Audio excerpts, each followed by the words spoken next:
యేసుక్రీస్తు పరిశుద్ధ నామంలో మీ అందరికీ శుభములు తెలియజేస్తూ ఉన్నాను.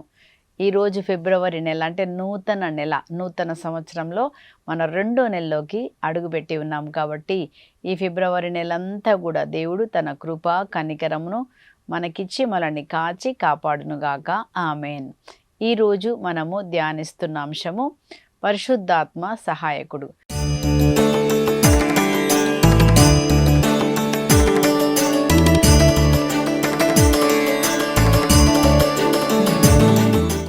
ఈ నెలంతా మనము మన విజయవంతంగా జీవించాలంటే మనకు సహాయం ఎవరు చేస్తారు? మనకు సహాయకుడుగా ఎవరిని మనకిచ్చారు? యేసుప్రభు అన్నారు, నేను వెళ్తున్నాను, నేను వెళితే మంచిది, మీతో ఎల్లప్పుడూ ఉండుటకు నేను మీకు ఆదరణకర్తను పరిశుద్ధాత్మను పంపిస్తాను అని చెప్పారు కదండి.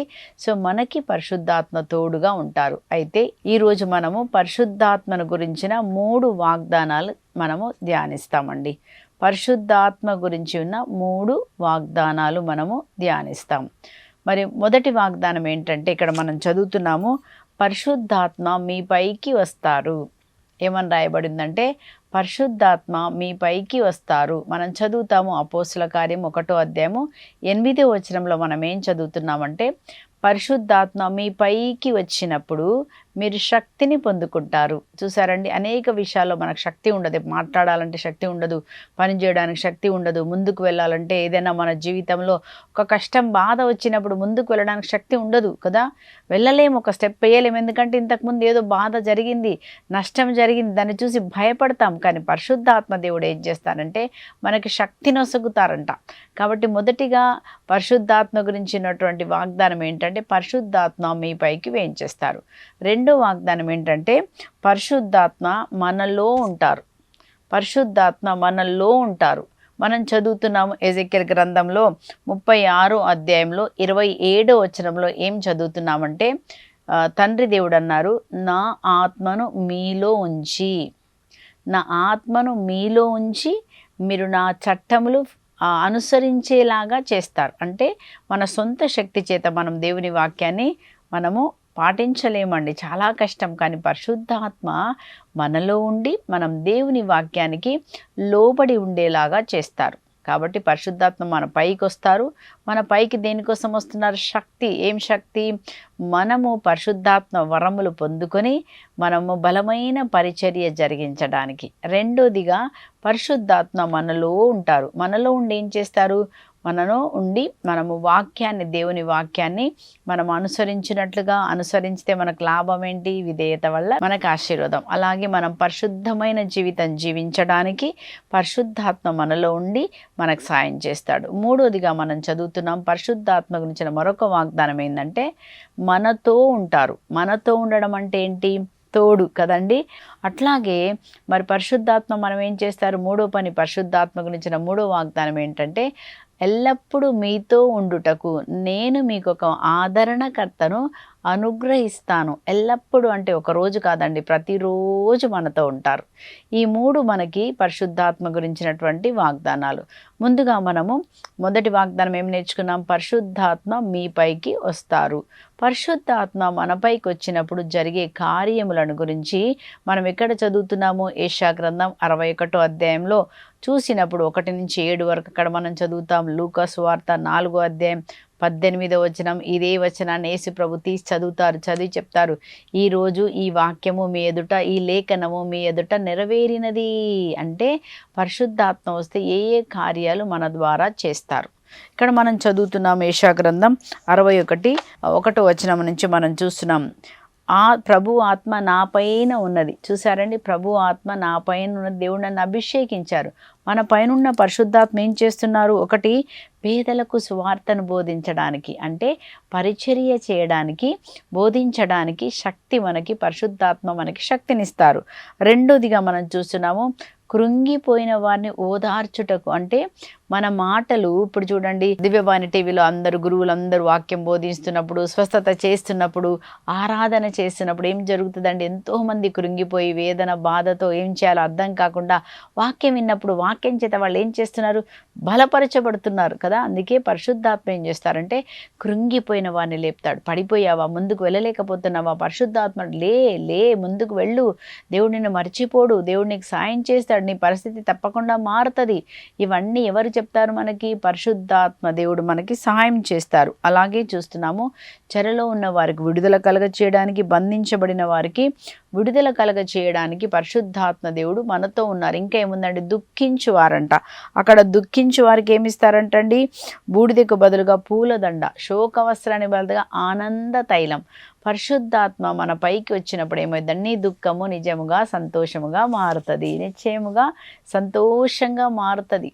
కాబట్టి మనం చూస్తున్నాం, దుఃఖము బాధాభరితమైన హృదయంతో నువ్వు ఉంటే పరిశుద్ధాత్మ నీలోకి వచ్చినప్పుడు ఏం ఆటోమేటిక్గా అంట మనం స్తుతిస్తామంట. ఏ పరిస్థితి అన్నా ఉండని మనం స్తుతించి ఆరాధిస్తాం. మనకేమొస్తుందండి? పరిశుద్ధాత్ముడు ధైర్యపరిచే ఆత్మ, పిరికి ఆత్మ కాదు.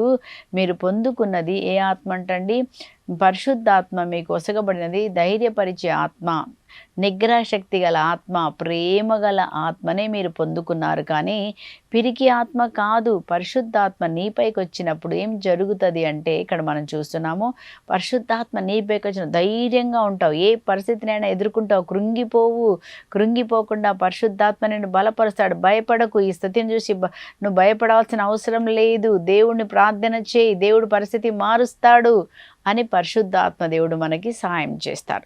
పరిశుద్ధాత్మ దేవుడు మనపైకి వచ్చినప్పుడు ఏం జరుగుతుందండి?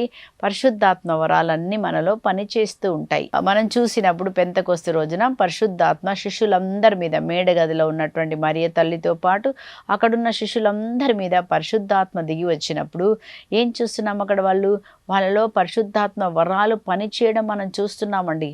మనం పేతురు గారిని చూద్దాం. పేతురు గారిని మనం చూసినప్పుడు అపోస్తలుల కార్యం 3వ అధ్యాయంలో అక్కడ మనం ఏం చూస్తున్నామంటే, వాళ్ళు దేవాలయానికి వెళ్ళేటప్పుడు ఆ కుంటివాడిని వాళ్ళు చూస్తున్నారు కదండి. ఆ కుంటివాడు ఏం చేశారు? బిచ్చం అడిగారు. అప్పుడు వీళ్ళు ఏమంటున్నాడు? 6వ వచనంలో మనం చదువుతున్న 3:6లో ఏమంటున్నారంటే, మా దగ్గర వెండి బంగారం లేదు, కానీ నాకున్నదాన్ని నీకు ఇస్తాను. నా దగ్గర ఏముంది? దేవుని యొక్క పరిశుద్ధాత్మ అభిషేకం, పరిశుద్ధాత్మ వరము నాలో ఉంది. ఆ వరము ద్వారా ఏం జరుగుతుంది? అద్భుతాలు జరుగుతాయి. కాబట్టి ఆయన అంటున్నాడు, నజరేయుడైన యేసుక్రీస్తు నామములో లేచి నువ్వు నడు అని చెప్పగా వెంటనే అతని కాలి మడమలు బలపడి లేచి దేవుని స్తుతించినట్టుగా మనం చూస్తున్నాం. అప్పుడు వాళ్ళందరూ ఆశ్చర్యపోతారు. అప్పుడు ఏమని చెప్తున్నాడు? మీరందరూ ఎందుకు ఇట్లా ఆశ్చర్యపోయి మా వంక చూస్తున్నారు? మా శక్తి వలన కాదు కదండి. సో మన ఒక గురువు గారు చెప్తున్నారు, ఒకవేళ మా శక్తి చేత స్వస్థపరిస్తే హాస్పిటల్లో ఉన్న అందరిని పోయి స్వస్థపరిచేవాళ్ళం, మా ప్రేయర్కి వచ్చిన వాళ్ళందరినీ స్వస్థపరిచేవాళ్ళం. ఇది మాది కాదు. ఆయన నామములందలి విశ్వాసము మూలమున, ఆయన నామమే మీరు చూచి ఎరిగి ఉన్న వినిని బలపరిచినది, స్వస్థపరిచినది మేము కాదు. ఆయన నామములందలి విశ్వాసము, ఆయన నామము యేసుక్రీస్తు అనే నామము ద్వారానే స్వస్థత కలిగినది. చూసారండి, పరిశుద్ధాత్మ మనపైకి వచ్చినప్పుడు ఏం జరుగుతుంది? నువ్వు శక్తిని పొందుకుంటావు. శక్తిని పొందుకున్న ద్వారా మనల్ని మనం బలపరుచుకుంటాం. ముందుగా కృంగిపోతే లేపుతారు పరిశుద్ధాత్మ. రెండోదిగా ఏం చేస్తారు? మనకు ఆత్మ వరాలు మనలోకి వచ్చి మనం ఇతరులకి సహాయపడేలాగా అనేక మందిని స్వస్థపరచడానికి ఈ యొక్క పరిశుద్ధాత్మ వరాల్ని మనం చూస్తున్నాం. అందుకోసమనే మరి దేవుడు ఏం వాగ్దానం చేశారు? అపోస్తలుల కార్యం 2వ అధ్యాయంలో 17వ వచనంలో మనం ఈ విధంగా చదువుతున్నాం. ఏమన్నారంటే, అంత్య దినములలో ఇట్లు జరుగును. ఏమన్నారు? మానవులందరి మీద నా ఆత్మను, అందరి మీద నా ఆత్మను అంటే ప్రతి ఒక్కరి మీద. ఇది దేవుని వాగ్దానం అండి. వాగ్దానం ఏంటి అంటే, మానవులందరి మీద దేవుడు తన ఆత్మను కుమ్మరించినప్పుడు ఏం జరుగుతుంది? మీ కుమారులు కుమార్తెలు ప్రవచిస్తారు. వాళ్ళు ప్రవచనం చెప్తారు. ప్రవచనం అంటే ఏంటి? నా దేశం బాగుపడునుగాక, ప్రజలందరూ దేవుని ఆత్మచేత నింపబడుదురుగాక, సమాధానంతో నింపి ఉందురుగాక, అలా అందనమాట. సో ఇక్కడ ఏం చూస్తున్నాము? మీ యువకులకు దర్శనము కలుగును. యువకులకు దర్శనాలు చూస్తారంటండి కదా. సో దేవుణ్ణి చూసే భాగ్యం, అనేకమైన దర్శనాలు పొందుకుంటారు. ఇవాళ రేపు చూస్తే కళలు, రకరకాలైన చెడు సినిమాలు చూడడం వల్ల ఏం జరుగుతుంది? చెడు కళలు వచ్చి బాధపడి నిద్ర లేకున్నారు. కానీ పరిశుద్ధాత్మ వచ్చినప్పుడు పరలోక దర్శనాలు మనకిచ్చి సమాధానం మనకిస్తారు. వృద్ధులు కలలు కంటారు. అవును, ఆ రోజుల్లో దాసుల మీద, దాసురాండ్ర మీద నేను నా ఆత్మను కుమ్మరించెదను కనుక వారు ప్రవచించెదరు. చూసారా, ఇవన్నీ పరిశుద్ధాత్మ వస్తే జరుగుతాయి. కాబట్టి పరిశుద్ధాత్మని దేవుడు మనకి వాగ్దానం ఇచ్చారు. 3 వాగ్దానాలు పరిశుద్ధాత్మ గురించి. ఒకటి ఏంటంటే మనందరిపైన కుమ్మరిస్తా అన్నారు. కాబట్టి ఈరోజు మీరు అందరూ ప్రార్థన చేసుకోండి. దేవా, ఒకవేళ మీకు ఆత్మ ఉన్నట్లయితే అది ఇంకా బలంగా ఉండాలని ప్రేయర్ చేసుకోండి. లేనోళ్ళు ఏం చెప్పాలా? దేవా, నీ వాగ్దానం ఉంది కదా అపోస్తల కార్యం 2:17లో, దేవా మమ్మల్ని అందరినీ నీ ఆత్మ చేత నింపండి. పరిశుద్ధాత్మ ఉంటేనే నువ్వు ధైర్యంగా నిలబడి ఏ పనైనా చేయగలుగుతావు. కృంగిపోయినప్పుడు పరిశుద్ధాత్మ దేవుడు మనల్ని లేపుతాడు. దుఃఖముతో ఉన్నప్పుడు నీకు ఆనందం ఇస్తారు. కాబట్టి ఇవన్నీ చేసేది ఎవరు అంటే మనుషులు కాదు. మనుషులు నిన్ను ఓదార్చినా నీకు ఏమీ జరగదు, కానీ పరిశుద్ధాత్మ నిన్ను ఓదార్చి బలపరిచిన పరిశుద్ధాత్మ. కాబట్టి ఆ పరిశుద్ధాత్మ కొరకు మనం ఏం చేయాలి? ఈరోజు మీరు అడగండి, దేవా నీ పరిశుద్ధాత్మ నా పైన పంపించండి. అందరం ప్రార్థన చేసుకొని దేవుణ్ణి అడుగుదాం. రోజు పరిశుద్ధాత్మ నాలో ఉండండి, నాతో ఉండండి అని రోజు అడగాల మనం. అప్పుడే పరిశుద్ధాత్మ చేత మాత్రమే మనము కార్యాలు చేయగలుగుతాం. శక్తి చేత కాదు, బలం చేత కాదు, దేవుని ఆత్మ ద్వారా. కనుక ఈ ఆత్మ మనకు అవసరం. ఆత్మ లేకపోతే నువ్వు పడిపోతావు, బలహీనులుగా ఉంటావు. పరిశుద్ధాత్మ మనకు అవసరం. రెండోదిగా మనం చదువుతున్నాం పరిశుద్ధాత్మ గురించి ఉన్నటువంటి రెండో వాగ్దానం ఏంటంటే పరిశుద్ధాత్మను మనలో ఉంటారంట. పరిశుద్ధాత్మను మనలో ఉంచుతారని మనం చదువుతున్నాం. కాబట్టి మనం అందరం కూడా దేవా ఈ వాగ్దానాన్ని బట్టి, అపోస్తల కార్యం 2:17 బట్టి, దేవా మా అందరి మీద నీ ఆత్మను కుమ్మరిస్తామని చెప్పినట్టుగా తండ్రి, నా మీద, మా కుటుంబ సభ్యులందరి మీద నీ ఆత్మను కుమ్మరించమని అడుగుదాం. పరిశుద్ధాత్మ వచ్చినప్పుడు మనకేం జరుగుతుందో నేర్చుకున్నాము. మన పైన వచ్చినప్పుడు మనకు ధైర్యపరిచే ఆత్మ వస్తుంది. కృంగిపోయినప్పుడు లేపుతారు. దుఃఖంతో ఉంటే ఆనంద తైలంతో ఆయన నింపుతారు. కాబట్టి మనకు పరిశుద్ధాత్మ అవసరం. వేరే వాళ్ళు ఓదారిస్తే మనకు ఓదార్పు రాదు, కానీ పరిశుద్ధాత్మ ఉంటే ఏం చేస్తారంటే మనల్ని పైకి లేపుతారు, ధైర్యంతో లేపుతారు. ధైర్యపరిచే ఆత్మనిచ్చినప్పుడు ఆత్మశక్తి చేత మనం ఏం చేస్తామంటే ఇక్కడ పడిపోయినామో, లేవలేకపోయినామో కదండి, చాలాసార్లు ఉద్యోగానికి కూడా వెళ్ళలేని స్థితిలో ఉంటాం.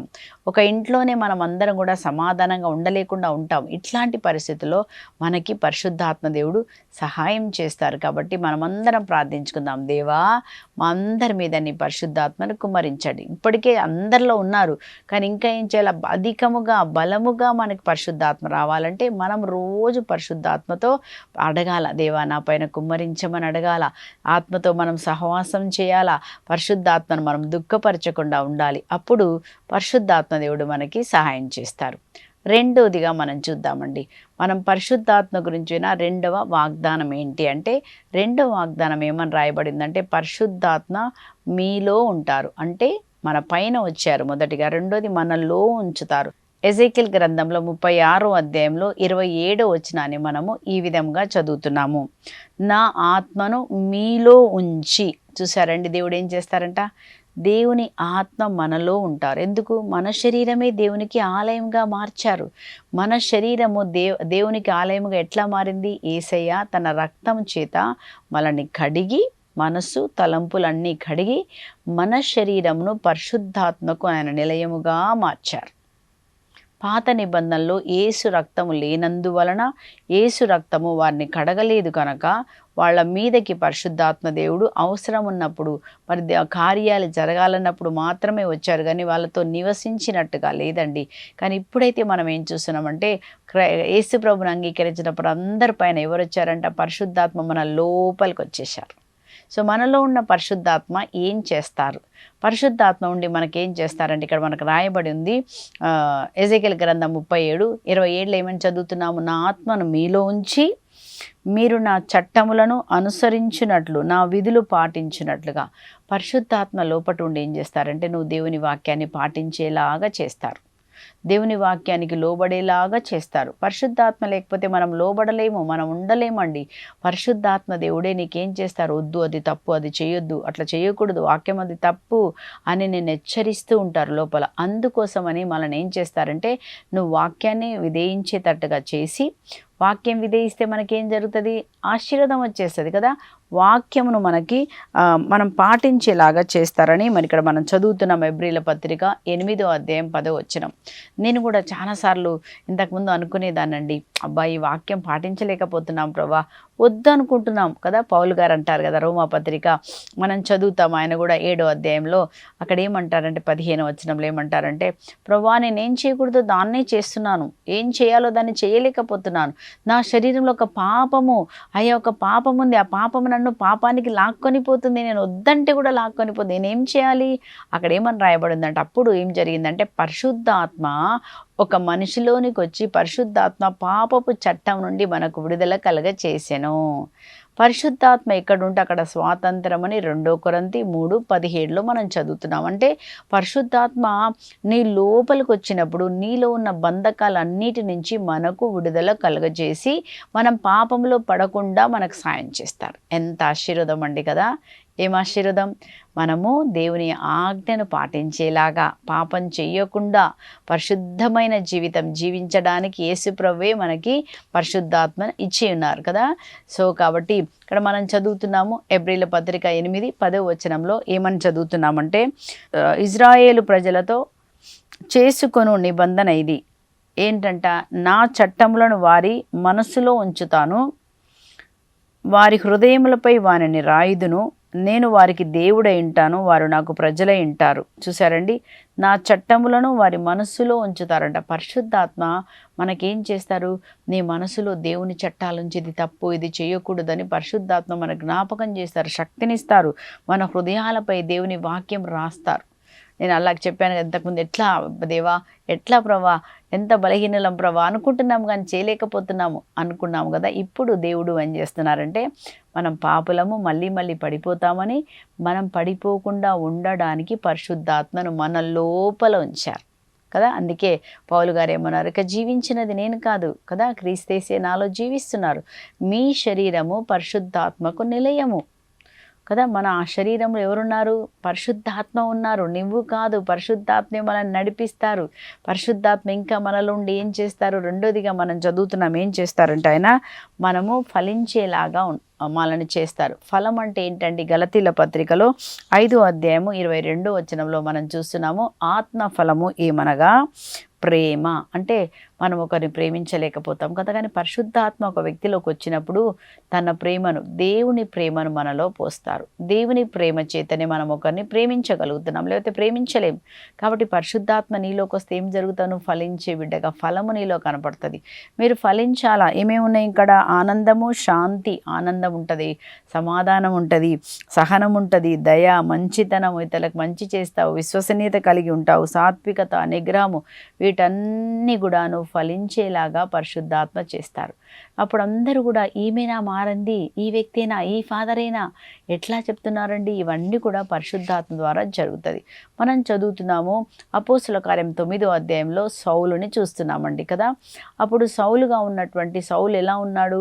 సంఘాన్ని హింసిస్తూ ఉన్నాడు. కానీ అప్పుడు ఏం జరిగింది?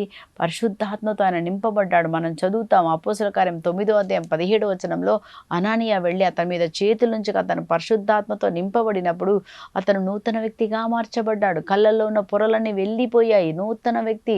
అప్పుడు ఆయన రాస్తున్నాడు, ఆయనే రాస్తాడు, ప్రేమ, శాంతి, సహనము అని పౌలు గారు రాస్తారంటే ఒక వ్యక్తిలో ఒక మార్పు ఎప్పుడు వస్తుంది అంటే పరిశుద్ధమైన తలంపులు కలిగేలాగా ఆయన మనల్ని ప్రభావితం చేస్తారు. పరిశుద్ధాత్మ దేవుడు మనకి సహాయం చేస్తారు. మనం చూస్తాము మరి ఏషా ప్రవక్తలో మనం చూసినప్పుడు ఏషా ప్రవక్త 6వ అధ్యాయంలో ప్రార్థన చేస్తాడేమని, దేవా పాపమైన పెదవులు ప్రభా, పరిశుద్ధంగా ఉన్నాను ప్రభా అన్నప్పుడు అప్పుడు ఏం జరుగుతుంది? ఆయన ఎప్పుడైతే పశ్చాత్తాపడితే దేవదూత ఆ యొక్క బలిపీఠం, పరలోకంలో ఉన్న బలిపీఠం మీద నుంచి ఒక నిప్పు కణికని తీసుకొచ్చి ఏషా పెదవులకు అంటించినప్పుడు అప్పుడు ఏమంటుందంటే, ఇదిగో నువ్వు శుద్ధివైతివి అంటది. అగ్ని దేనికి గుర్తు అంటే పరిశుద్ధాత్మకి గుర్తు. పరిశుద్ధాత్మ ఏం చేస్తారు? నన్ను పరిశుద్ధపరుస్తారు. ఎప్పుడైతే దేవా నా కళ్ళను నీ రక్తంలో కడిగి నీ పరిశుద్ధాత్మతో నింపండి అని రోజు చెప్పాలి. యేసయ్యా నా కళ్ళను నీ రక్తంలో కడిగి నీ పరిశుద్ధాత్మతో నింపండి, నా నాలుకను నీ పరిశుద్ధ రక్తంలో కడిగి నీ పరిశుద్ధాత్మతో, నా హృదయంను నీ పరిశుద్ధ రక్తంలో కడిగి నీ పరిశుద్ధాత్మతో, నా తలంపులను నీ పరిశుద్ధ రక్తంలో కడిగి నీ పరిశుద్ధాత్మతో నింపండి, మా కుటుంబమును, మా పిల్లలను దేవా నీ పరిశుద్ధ రక్తంలో కడిగి నీ పరిశుద్ధాత్మతో నింపండి. ఎప్పుడైతే రక్తం వస్తుందో అప్పుడు మనం శుద్ధి చేయబడి పరిశుద్ధాత్మ దేవుడు మనల్ని ప్రతిరోజు పశ్చాత్తాపంలోకి నడిపించి మనం పరిశుద్ధంగా జీవించేలాగా పరిశుద్ధాత్మ దేవుడు చేస్తారు. కాబట్టి పరిశుద్ధాత్మ మనలో ఉండి మనల్ని ఏం చేస్తున్నారు? యేసయ్య పోలికలోనికి నిన్ను మారుస్తుంది. నీ స్వభావము ప్రేమ ద్వారా నీ స్వభావాన్ని మారుస్తున్నారు.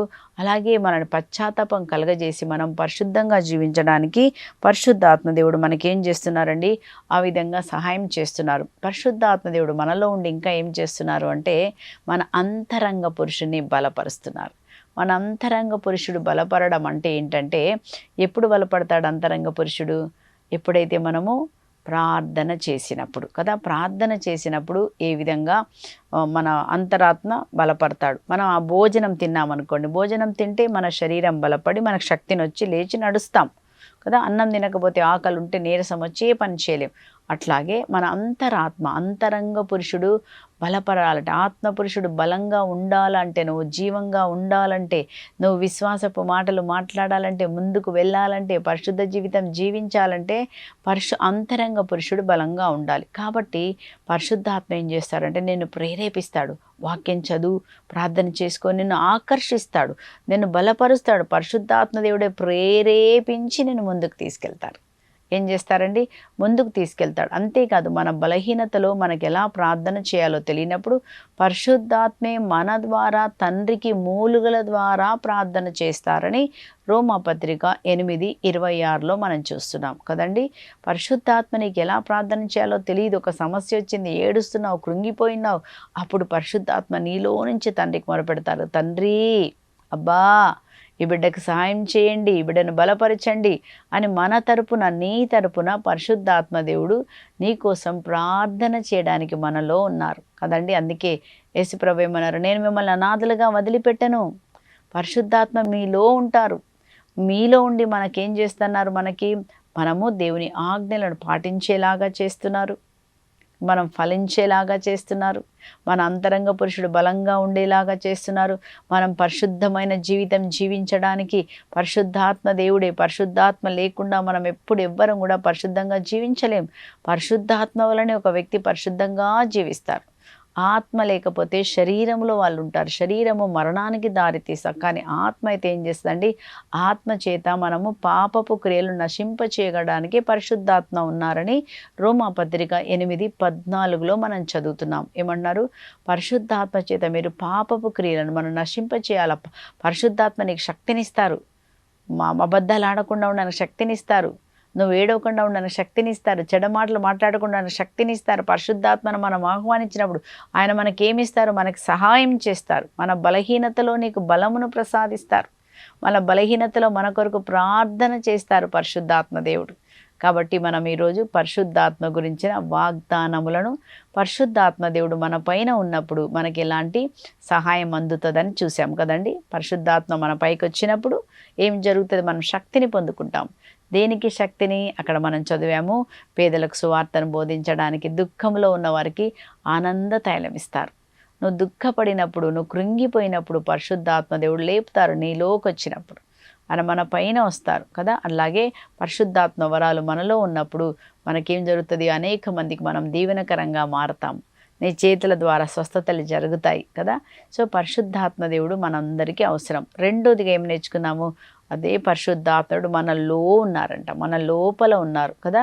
లోపల ఉండి మనకేం చేస్తున్నారు? ఆయన మనల్ని ఏం చేస్తున్నారు? మనకంటే మనం దేవుని వాక్యాన్ని పాటించేలాగా రోజు జ్ఞాపకం చేసి మనకేం చేస్తారు?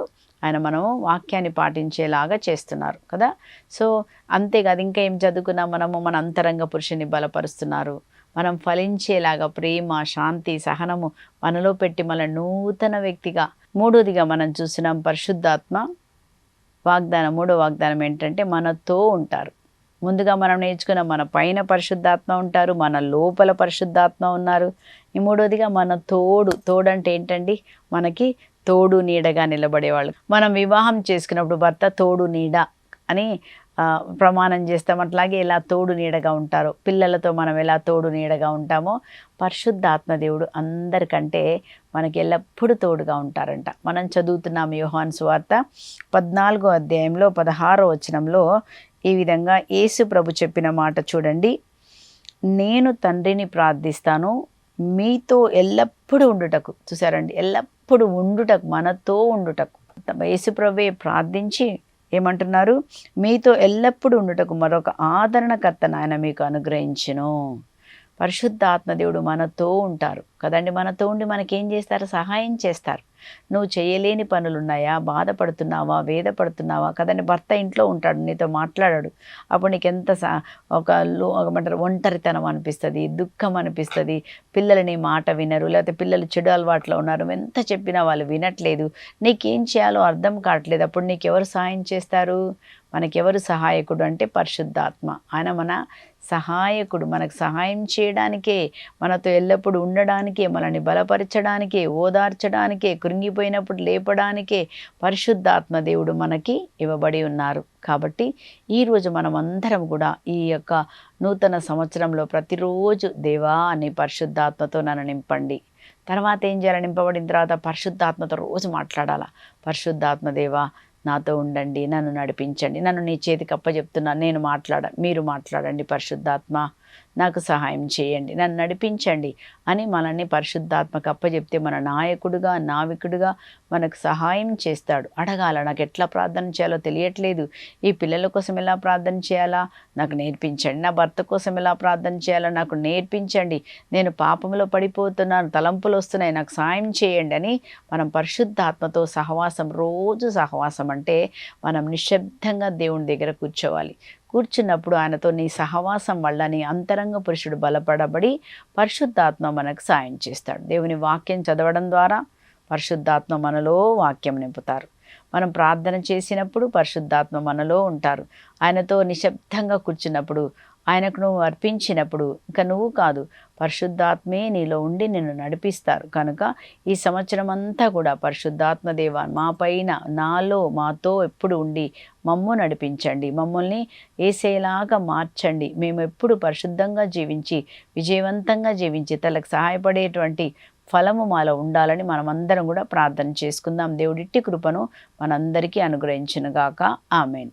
ప్రార్థించుకుందాం. పరిశుద్ధుడైన దేవ, ప్రేమ స్వరూపుడైన తండ్రి, అయ్యా అంత్య దినముల్లో అందరిపైన ఆత్మను కుమ్మరిస్తానని చెప్పిన మీ వాగ్దానం ప్రకారం ప్రభా ఇప్పుడు ఇంకా అందరి మీద మీరు కుమ్మరించండి. ఎవరైనా ఇంకా ఆత్మను పొందుకోలేకుండా వేదన, బాధ, దుఃఖంలో ఉంటే ప్రభా ఈరోజు నీ పరిశుద్ధ ఆత్మ ద్వారా కృంగిపోయిన వారు లేపబడుదురుగాక, చెరలో ఉన్న వారికి విడుదల కలుగునుగాక, పేదలకు సువార్త బోధించబడునుగాక, దుఃఖంలో ఉన్న వారి సంతోషముగా, ఆనందముగా మారునుగాక.